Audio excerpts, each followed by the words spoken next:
Now, if you know, 4 years ago at a nightclub for gays, people got shot because of homophobia.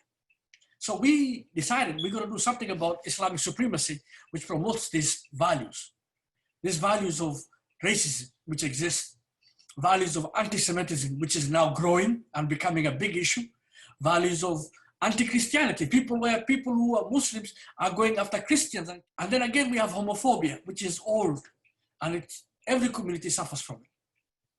Now, what we do is we work with kids in terms of making sure that we don't accept any kind of ideological experience, which basically makes them hate one another.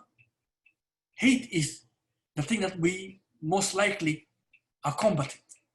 And we do it from a perspective of us being Muslims, because we believe the first principle we should always promote is peace.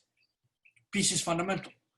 And if you know anything about the Quran, it mentions peace 2 times before it mentions war. Peace is more important. So we promote that.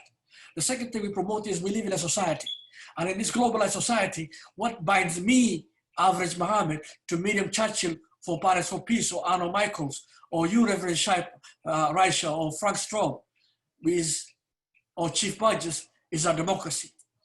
It is our constitution. So we go promote democracy. And the third value we promote is anti-extremism, whereby we go into schools and we talk to kids. And when we talk to kids, we're not just talking to Muslim kids. In the last 6 years, we've spoken to 50,000 kids across the world. We're talking to white kids. And usually, I'm the first person who tells them, be proud you're white. Be proud you're white, because I don't want the first person to tell him to be proud of white to be a white supremacist. Same thing with Muslims. We tell them, be proud you're a Muslim. Do not be afraid of what's happening. And our kids, our Muslim kids, are black. And they say, look, we're targeted by the police because they think we're criminals. And the federal government thinks we are terrorists. We are stuck in the middle here. And this is the message I tell them. I tell them, look, who's going to be the change maker? Because I've worked for the last 2 years with St. Paul Police Department, right across the street, the river, from Minneapolis Police Department. For 2 years, I worked with them. And the goal was simple. Simple.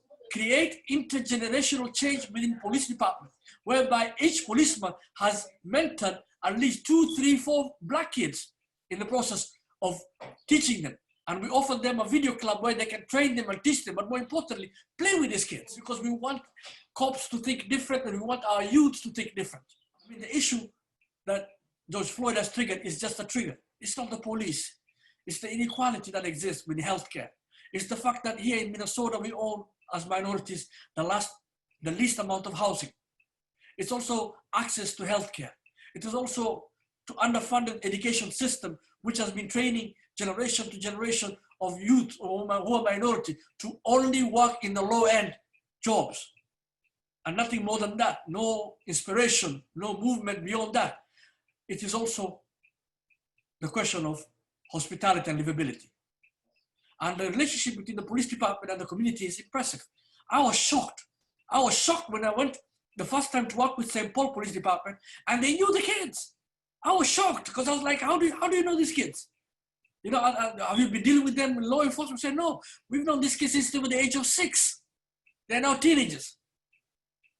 We've been working with them. That is the change we're looking for. It is intergenerational. It is not laws that will change it, but interactions that will change it.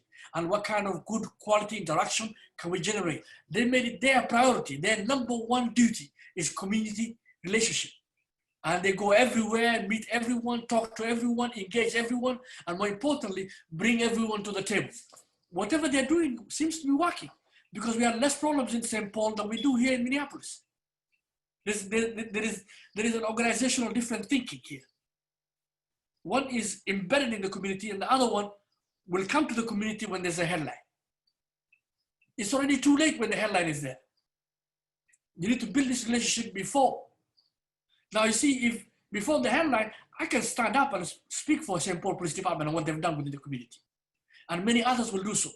And that the community will understand and appreciate. But for Minneapolis Police Department, none did. None did. And that tells you where the priorities lie.